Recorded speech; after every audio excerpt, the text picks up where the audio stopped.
And as some places reopen, many others are just beginning the rebuilding process. One of the hardest hit areas in western North Carolina was along Highway 9 between Swannanoa and Chimney Rock. Chief Meteorologist Lainey Pope visited the region recently and shares one family's story of hope in the wake of heartbreaking loss.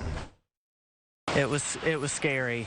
It was. We really felt like we had nowhere to go. It was 4 foot deep running down Highway 9. Tracy Worley has lived along the Broad River since she was 2 years old. It was a great place to grow up on this river that's always been what drew us to this spot. We loved it.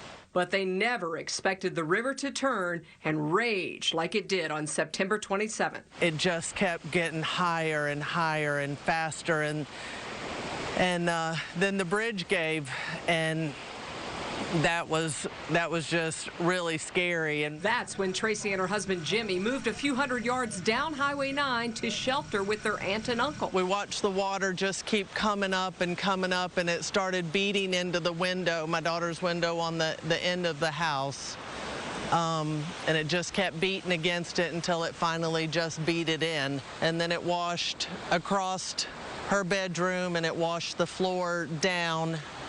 And it just, all of her belongings. It also washed out part of Highway 9 right in front of them. They remained safe just feet from the highway. Thankfully, some fallen trees had diverted the river back into its bed. We were so cut off from the world. That was probably one of the scariest things when it happened.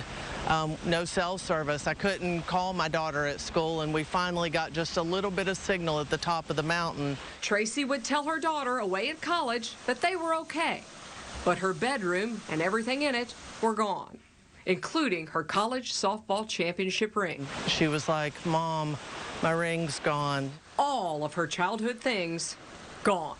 She had lots of trophies from cow shows, all her medals, all her belt buckles she would win. All that went down the river. She doesn't have a home to come to.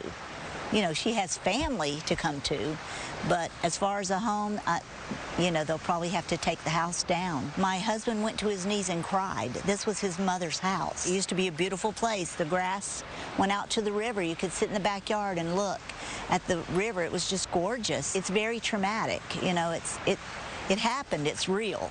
The reality is that it could have been far worse. We did lose, you know, things that were very precious to my daughter, but just to remember the people that have absolutely nothing at this time of year. I mean, they've lost their homes, they've lost their vehicles, some of them have lost family members, and it's just heartbreaking. And it's going to take a long time for this community to rebuild. Now, I've been in touch with Tracy and her family over the last few weeks, and she told me today they were without power for 18 days. Wow. They've got power back. They have water.